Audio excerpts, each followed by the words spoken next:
Bismillahirrahmanirrahim. Assalamualaikum warahmatullahi wabarakatuh. Alhamdulillahi rabbil alamin, hamdan katsiran tayyiban mutayyiban mubarakan fihi mil'a as-samawati wa mil'a al-ardi wa mil'a ma syaa rabbuna min shay'in ba'd. Alhamdulillahi ala ihsanihi wa syukru lahu ala tawfiqihi wa imtinanihi. أشهد أن لا إله إلا الله وحده لا شريك له تعظيما لشأنه. يا ربنا لك الحمد كله ولك الشكر كله وإليك يرجع الأمر كله أوله وآخره علانيته وسره. فحق أنت أن تحمد وحق أنت أن تعبد، لا إله إلا أنت. لك الحمد بجميع المحامد كلها. ثم الصلاة والسلام الأتمان الأكملان على سيدنا محمد الصادق الوعد الأمين وعلى آله وأصحابه ومن تبعه بإحسان إلى يوم الدين. ثم أما بعد، سبحانك لا علم لنا إلا ما علمتنا إنك أنت العليم الحكيم. يا ربنا علمنا ما ينفعنا وانفعنا بما علمتنا وزدنا علما يا كريم. يا ربنا أغننا بالعلم وزينا بالحلم وأكرمنا بالتقوى وجملنا بالعافية برحمتك يا أرحم الراحمين. Hadirin Bapak Ibu sekalian yang semoga dimuliakan oleh Allah Ta'ala, alhamdulillah kita bersyukur kepada Allah Jalla wa'ala atas nikmat yang Allah berikan kepada kita, nikmat Islam, nikmat iman, nikmat sihah wal afiyah, nikmat keamanan. Semoga Allah Jalla wa'ala jadikan kita dari hamba-hamba yang bersyukur kepadanya. Lalu salawat serta salam kita tidak lupa sampaikan kepada An-Nabi alaihi salatu wassalam serta sahabatnya dan keluarganya dan pengikutnya. Semoga Allah Jalla wa'ala berikan kepada kita semua ilmu yang bermanfaat dan kita berlindung kepadanya dari ilmu yang tidak bermanfaat.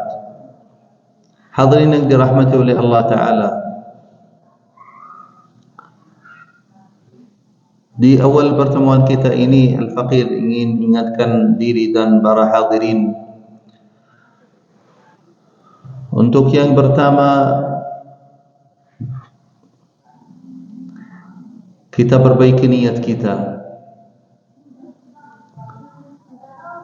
Kita perbaiki niat kita ketika menghadiri majlis ilmu, ketika Allah berikan kepada kita kesempatan langkah kita menuju ke masjid. Sungguh ini hidayah dan nikmat, banyak orang lupa untuk mensyukuri.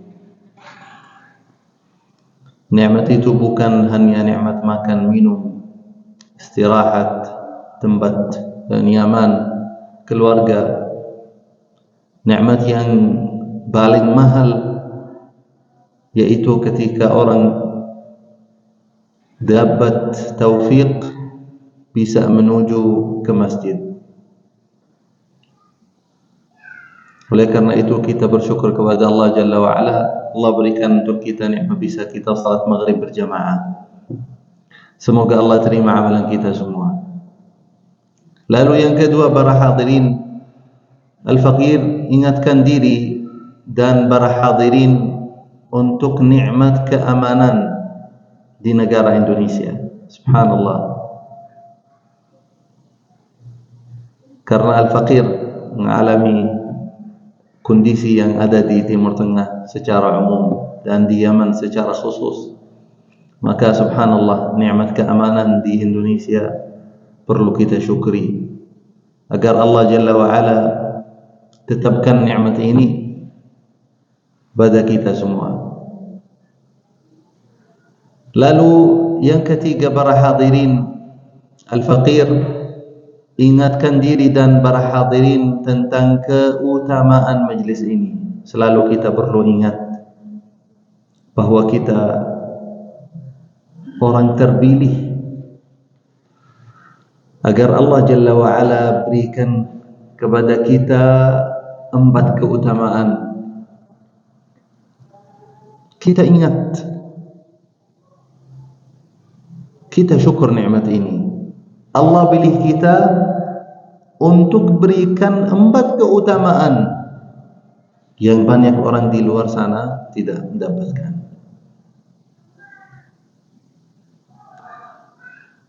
Majtama'a qaumun, tidaklah sebuah kaum berkumpul di rumah Allah membaca ayat Al-Quran, mentadarusinya, mempelajarinya, kecuali Allah Jalla wa'ala illa nazalat alaihimus sakinah, Allah turunkan sakinah, wa ghashiyatuhumur rahmah, Allah merahmati kita, wa haffathumul malaika, Allah mendatangkan, menghadirkan malaikat di majlis seperti ini, dan wa dzakarahumullahu fi man indah, Allah milih kita agar Allah sebutkan nama-nama kita di antara malaikatnya. Subhanallah. Semoga Allah tetapkan nikmat ini atas kita semua. Semoga kita dari hamba-hamba yang bersyukur kepada Allah Jalla wa'ala. Hadirin yang dirahmati oleh Allah Ta'ala, kita bermudarasah di sirat Nabi alaihi salatu wassalam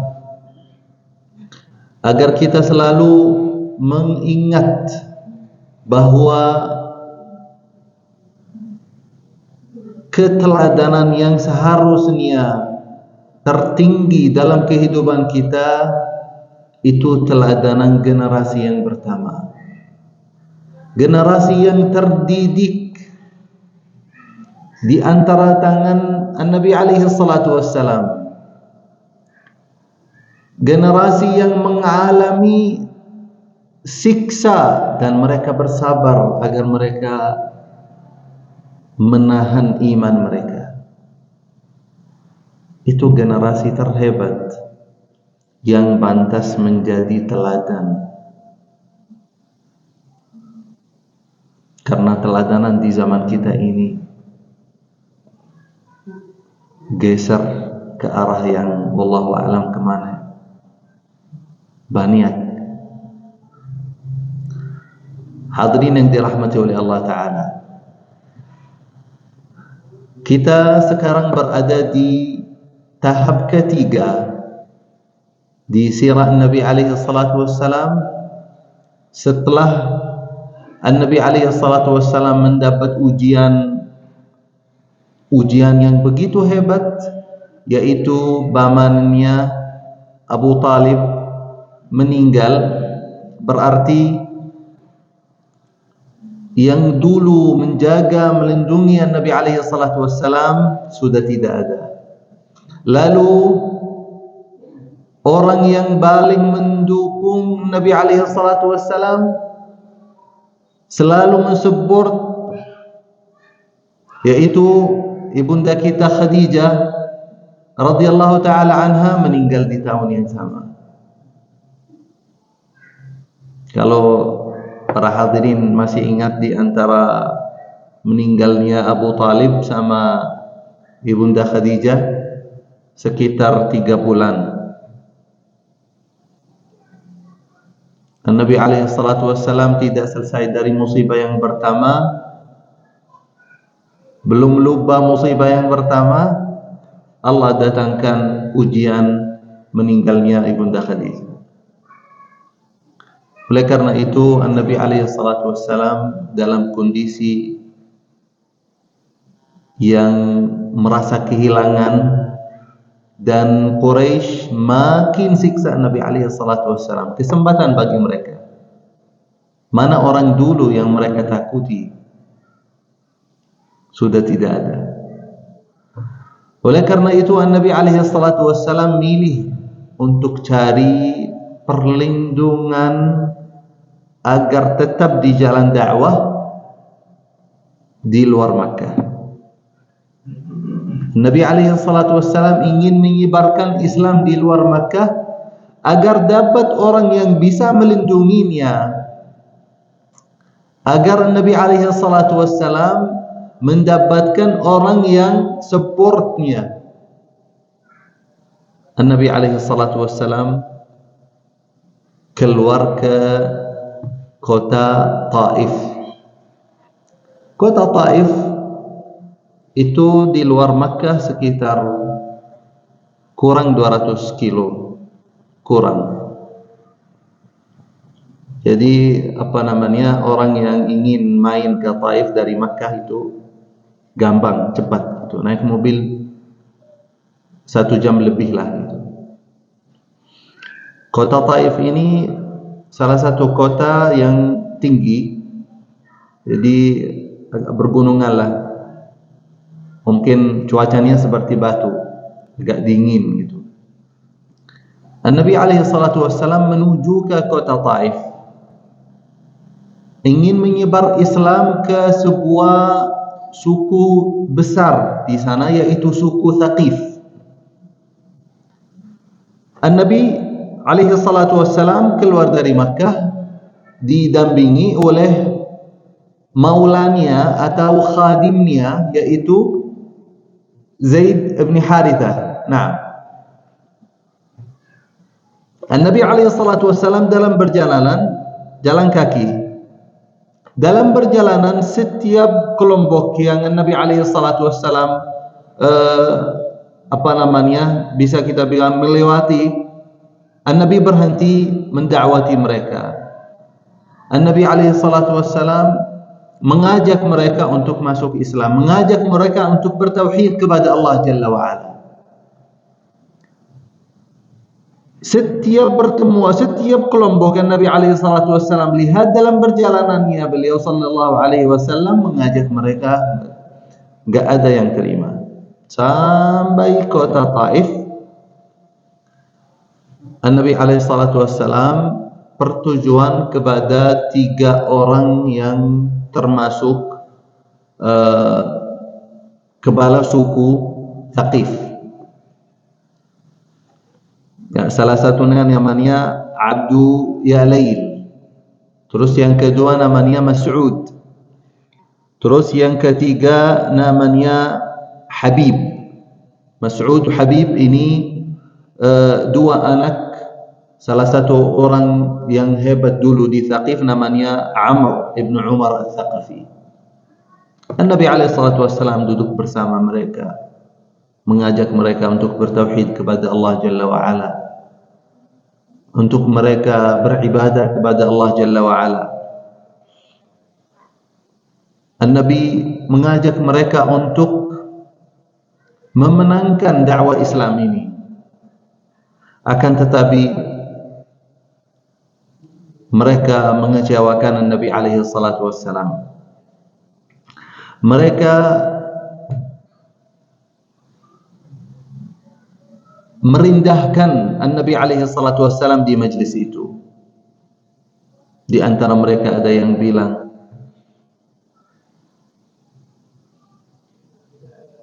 Allah tidak kirimkan orang selain Anda. Allah tidak melihat orang yang layak untuk membawa dakwah ini kecuali Anda. Orang yang lain bilang, saya enggak akan membicara sesuatu, saya enggak akan menjawab Anda. Mungkin Anda enggak jujur, mungkin Anda jujur. Oleh karena itu saya akan diam. Setelahnya Nabi alaihi salatu wassalam keluar dari majlis itu. Nabi alaihi salatu wassalam berpesan bahwa karena kalian sudah sampaikan apa yang kalian sampaikan, oleh karena itu tolong jangan bicara untuk siapapun.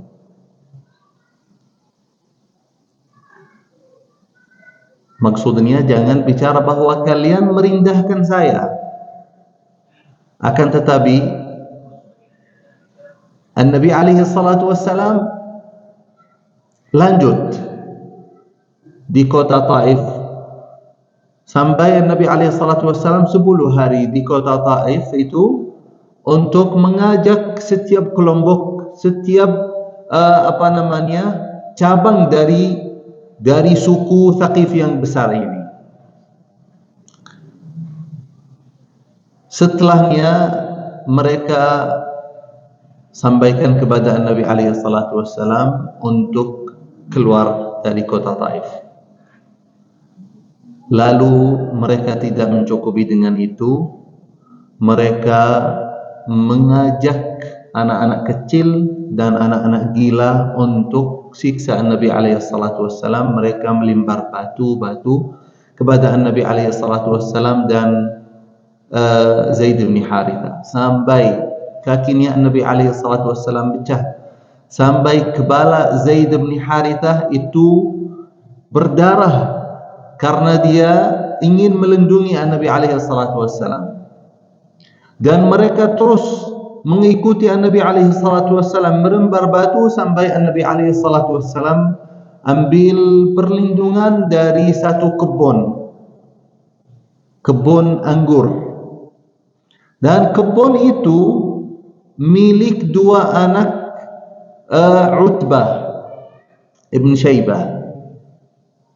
Setelah Nabi alaihi salatu wassalam masuk di kebun itu, mereka mundur, si anak-anak dan anak-anak gila orang Thaqif ini. Nabi alaihi salatu wassalam duduk, ambil nafas. Lalu dua orang yang milik kebun ini melihat Nabi alaihi salatu wassalam. Sampai mereka merasa kasihan, mereka minta sama satu anak buah mereka, orang Nasara, namanya Addas. Mereka minta sama si Addas untuk ambil anggur dan berikan kepada Nabi alaihi salatu wassalam. Si Addas ini tidak tahu, akan tetapi dua anak yang milik kebun ini, karena dua anak ini anaknya Utbah ibn Syaibah. Nabi alaihi salatu wassalam berdoa kepada Allah Jalla wa Ala, dan hadisnya masyhur di dalam sahihain, Allahumma inni ashku ilaika dha'fa quwwati wa qillata hilati. Doanya panjang, akan tetapi doa ini biasanya para ulama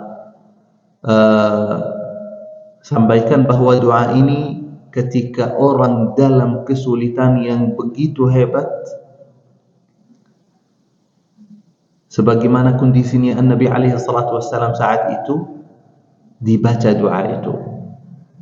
Kalau ada buku Ar-Rahiq Al-Makhtum pasti doanya akan tertulis, Allahumma inni ashku dha'fa quwwati wa qillata hilati wa hawani 'alan nas ya arhamar rahimin anta rabbul mustad'afin wa anta rabbi ila man takiluni ila ba'idin yatahajjamuni am ila aduwwin mallaktahu amri ila akhirih. Hadirin yang dirahmati oleh Allah Ta'ala,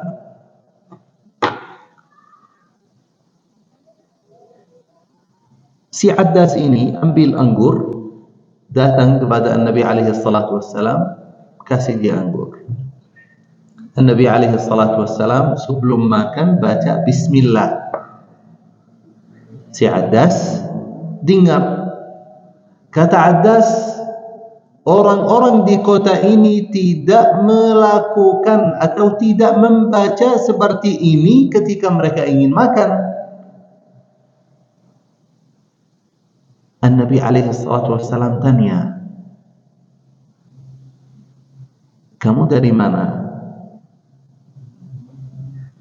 Kata Addas, saya orang Nasrani dari kota Ninua. Nabi alaihi salatu wassalam bilang, Ninua, kota orang yang saleh, Yunus alaihi salam. Kota Nabiullah Yunus alaihi salam. Kata Addas, wa ma adraka ma Yunus? Emang engkau kenal sama Nabiullah Yunus dari mana? Kata Nabi alaihi salatu wassalam, beliau adalah saudaraku, beliau Nabi dan saya Nabi. Addas langsung ambil tangannya Nabi alaihi salatu wassalam, mencium tangannya dan nangis. Orang Nasrani mengetahui tanda-tanda Nabi alaihi salatu wassalam karena di dalam buku mereka. Ala kulli hal, Addas masuk Islam.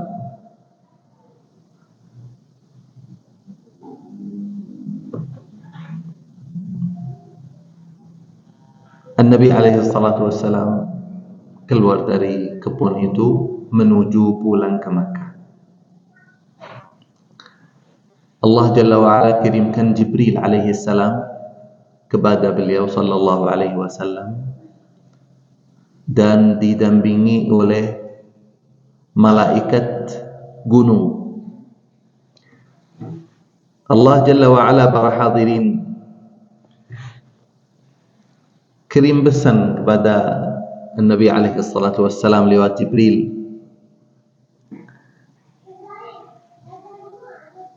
Meminta izin untuk merapatkan dua gunung atas mereka. Ini yang siksa Nabi alaihi salatu wassalam, yaitu suku Thaqif.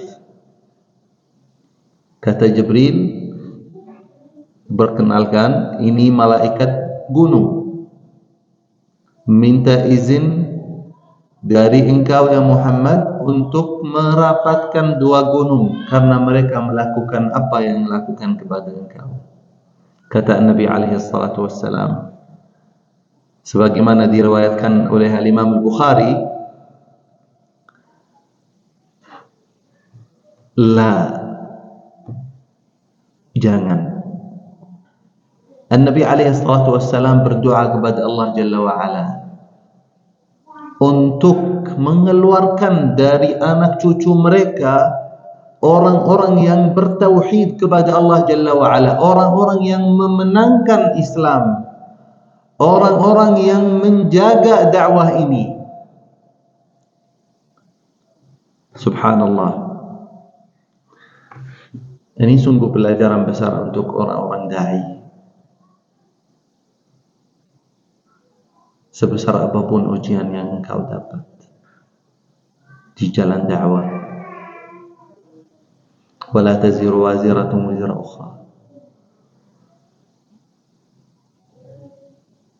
Siksa orang yang tidak terima dakwah kita itu tidak menjadi alasan untuk kita membenci mereka, merendahkan mereka,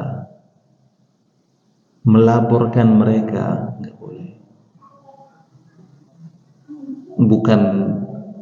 Bukan akhlak Nabi alaihi salatu wassalam, bukan pelajaran yang kita dapat dari dakwahnya Nabi alaihi salatu wassalam kepada kaumnya. Dan siksa yang Nabi alaihi salatu wassalam dapat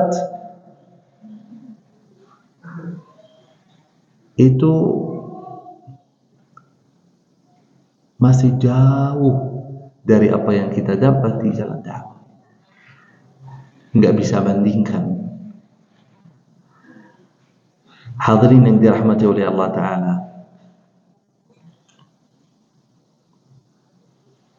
Nabi alaihi salatu wassalam sampai di tempat namanya Qarnul Manazil. Qarnul Manazil ini salah satu miqat atau tempat ihram.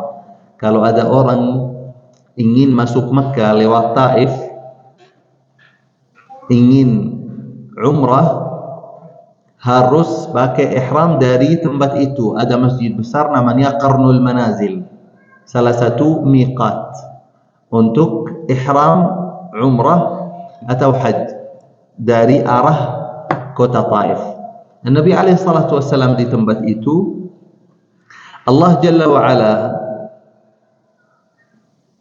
sebagaimana diriwayatkan di dalam As-Sahih bahwa Nabi kedatangan kelompok dari jin.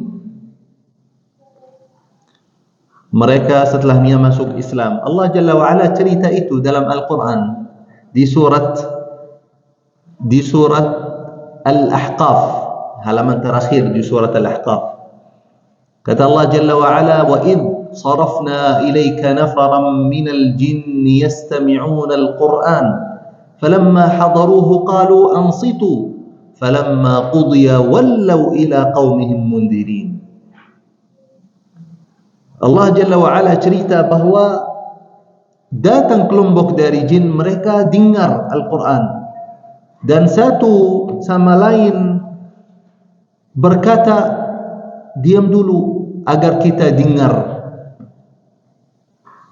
Mereka dengar Al-Quran. Setelah Nabi alaihi salatu wassalam selesai membaca, selesai mengajak mereka kepada tauhid, mereka kembali menyampaikan dakwah tauhid kepada kaum mereka. Subhanallah. Begitu pula Allah Jalla wa Ala ceritakan kisah keislaman kelompok dari jin ini di dalam surat Al-Jin. Kata Allah Jalla wa Ala, "Qul uhiya ilayya annahu istama'a nafarun minal jinni faqalu inna sami'na Qur'anan 'ajaba yahdi ila ar-rusydi fa amanna bihi wa lan nusyrika bi rabbina ahada." Subhanallah. Satu halaman lebih di dalam surat Al-Jin Allah Jalla wa Ala cerita kisah keislaman Al-Jin. Lalu para hadirin yang dirahmati oleh Allah Ta'ala,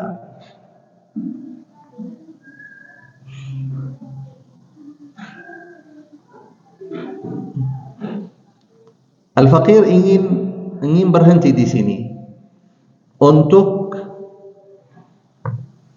kita ambil pelajaran dari apa yang kita dari dakwahnya Nabi alaihi salatu wassalam di Taif, lalu keadaan Nabi alaihi salatu wassalam di dalam kebun, lalu yang ketiga kesayangan Nabi alaihi salatu wassalam kepada umatnya, lalu yang keempat keislaman jin. Kita coba para hadirin sedikit ambil pelajaran. Yang pertama, Al-Faqir bisa bahwa al-luju'u ila Allah wal iftiqar at-tam 'inda ishtidad al-karb. Ketika kita para hadirin dalam ujian yang besar, ketika kita dalam kesusahan, tidak ada jalan yang keluar kecuali kita kembali kepada Allah Jalla wa Ala. Dan orang para hadirin yang ingat bahwa harus dia kembali kepada Allah Jalla wa Ala di dalam kondisi seperti itu, hanya orang ketika dalam keadaan baik-baik saja, dia selalu bersama Allah Jalla wa'ala.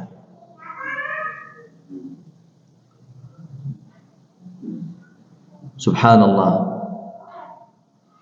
Oleh karena itu Nabi alaihi salatu wassalam beri nasihat kepada Ibnu Abbas radhiyallahu taala anhu. Ta'arraf ila Allah fi ar-raha ya'rifuka fi syiddah. Engkau harus mengenal kepada Allah Jalla wa Ala, selalu ingat kepada Allah Jalla wa Ala ketika dalam keadaan baik-baik, ketika dalam keadaan kehidupannya lancar, agar Allah Jalla wa Ala ingatmu ketika dalam keadaan susah. Ketika Allah uji, Allah Jalla wa Ala akan berikan jalan keluar. Oleh karena itu, hadirin yang dirahmati oleh Allah Ta'ala, coba Nabi alaihi salatu wassalam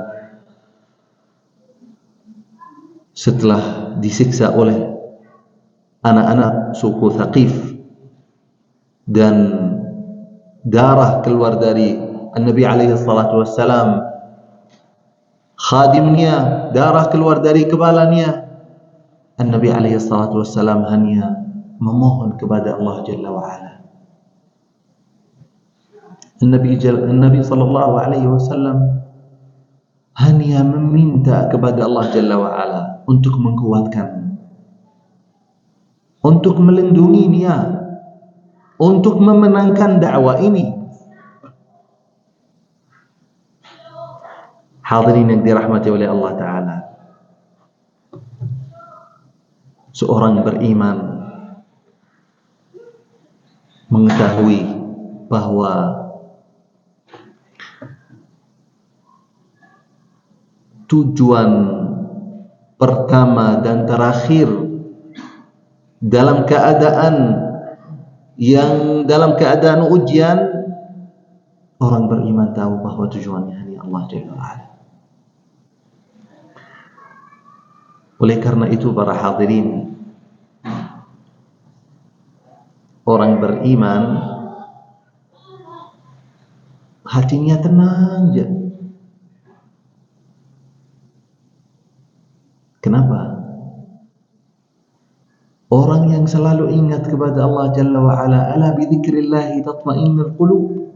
Alladzina amanu wa tatma'innu qulubuhum bi dzikrillah, ala bi dzikrillah tatma'innul qulub. Orang yang selalu berzikir kepada Allah, ingat pada Allah Jalla wa Ala, dalam keadaan sulit pun dia akan tenang. Kenapa? Karena dia tahu bahwa jalan keluar hanya Allah Jalla wa Ala yang mendatangkannya. Hadirin yang dirahmati oleh Allah Ta'ala, hal itu tidak sama sekali melawan kesabaran dan ridha atas kehendak Allah Jalla wa Ala dalam kehidupan kita. Allah Jalla wa Ala berfirman, wasta'inu bis sabri was salah. Setiap kesusahan, kesulitan dalam kehidupan kita, ujian yang kita dapat, kita harus menghadapi dengan sabar dan ridha atas kehendak Allah Jalla wa Ala. Qala was salah wasta'inu bis sabri was salah. Sabar dulu, lalu minta jalan keluar dari Allah Jalla wa Ala dengan salat. Nabi alaihi salatu wassalam dalam kondisi setelah keluar dari kota Taif begitu meminta kepada Allah Jalla wa Ala. Hadirin yang dirahmati oleh Allah Ta'ala, lalu poin yang kedua bisa kita ambil atau pelajaran yang kedua, bahwa Nabi alaihi salatu wassalam memiliki kesempurnaan kesayangan terhadap umat. Gak ada yang lebih sayang kepada umat daripada Nabi alaihi salatu wassalam. Bukan sayang saja, Nabi alaihi salatu wassalam bersabar atas siksa mereka kepadanya sallallahu alaihi wasallam. Akan tetapi Nabi alaihi salatu wassalam melihat masa depan yang cerah, yang membawa menangan untuk orang-orang bertakwa, orang-orang beriman. Oleh karena itu para hadirin, seorang da'i, seorang yang istiqamah di jalan Allah Jalla wa Ala, tidak melihat maslahah diri sendiri ketika dapat ujian dari sebuah kelompok atau satu orang.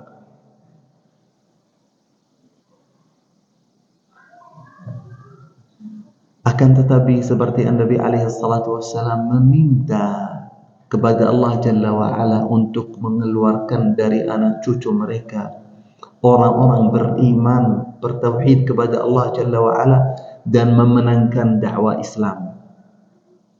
Begitu kita harus ketika melihat orang yang membenci dakwah sunnah, kita meminta kepada Allah Jalla wa Ala beri hidayah kepadanya, beri petunjuk kepadanya. Karena mungkin dia belum pernah merasa nikmat mengikuti sunnah atas cahaya ilmu. Hadirin yang dirahmati oleh Allah Ta'ala,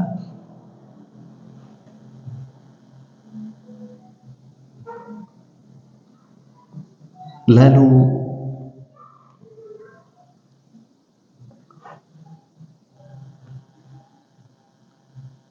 Allah Jalla wa Ala beri kepada Nabi alaihi salatu wassalam kabar gembira setelah ujian yang beliau sallallahu alaihi wasallam dapat. Allah berikan kabar gembira dengan dua hal. Yang pertama, keislaman anak Nasrani itu yang namanya Addas. Nabi alaihi salatu wassalam mendapatkan ketenangan.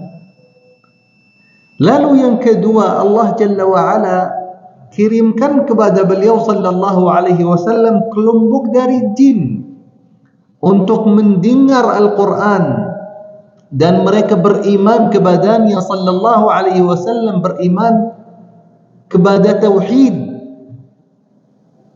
Lalu mereka kembali kepada kaum mereka untuk mengajak mereka kepada dakwah tauhid. Nabi alaihi salatu wassalam keluar dari ujian itu dengan bergembira bahwa masa depan lebih baik. Allah Jalla wa Ala tidak akan mengecewa beliau sallallahu alaihi wasallam. Hadirin yang dirahmati oleh Allah Ta'ala,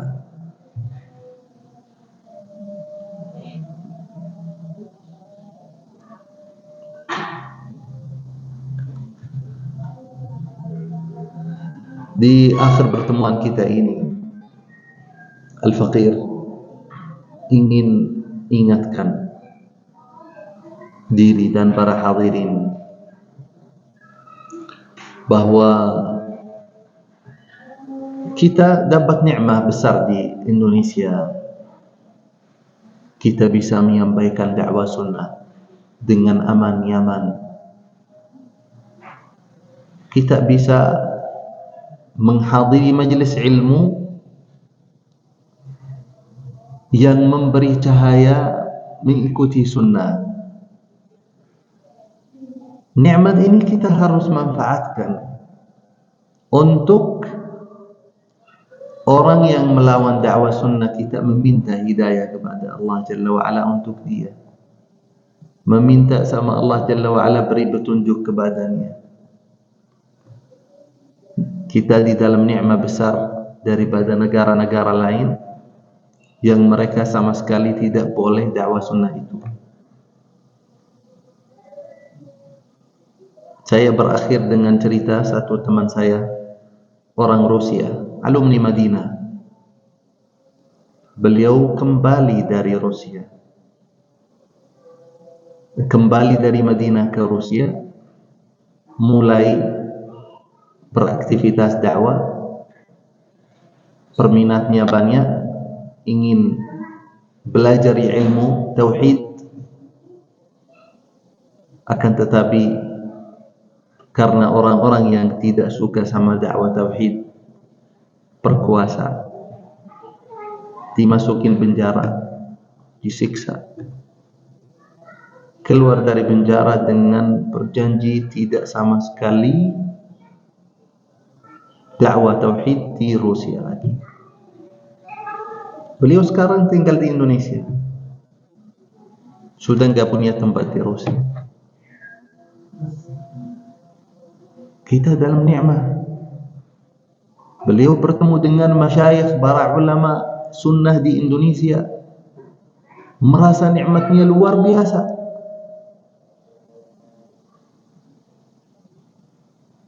Subhanallah, kita dalam nikmat para hadirin. Oleh karena itu, kita ambil pelajaran dari dakwah Nabi alaihi salatu wassalam, memilih membawa kesayangan terhadap ummah, terhadap orang yang melawan beliau sallallahu, mensiksa beliau sallallahu alaihi wasallam. Nabi selalu berharap setelah keluar dari Taif untuk Allah Jalla wa Ala keluar dari mereka, anak cucu mereka. Dan begitu orang-orang hebat yang memenangkan dakwah Islam banyak dari kota Taif.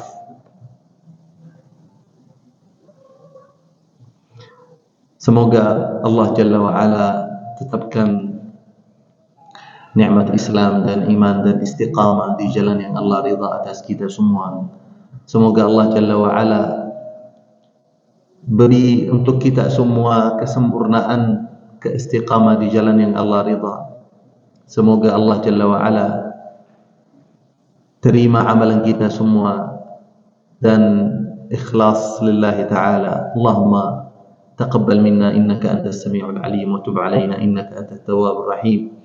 Allahumma a'inna ala dhikrika wa syukrika wa husni ibadatik. Allahumma ighfir lana wa liwalidina warhamhum kama rabbawna shighara. Allahumma ighfir li jami'i masyayikhina wa muallimina wa liman ahsana ilayna. Rabbana ighfir lana wa lil muslimina wal muslimat والمؤمنين والمؤمنات الأحياء منهم والأموات. ربنا هب لنا من أزواجنا وذرياتنا قرة أعين واجعلنا للمتقين إماما. اللهم اجعلنا مقيمين الصلاة ومن ذرياتنا ربنا وتقبل دعاء. ربنا آتنا في الدنيا حسنة وفي الآخرة حسنة وقنا عذاب النار. وصلى الله وسلم وبارك وكرم على سيدنا محمد وعلى آله وأصحابه أجمعين. والله أعلم والحمد لله رب العالمين. نختم بدعاء كفارة المجلس. سبحانك اللهم وبحمدك نشهد أن لا إله إلا أنت استغفرك ونتوب إليك. السلام عليكم ورحمة الله وبركاته.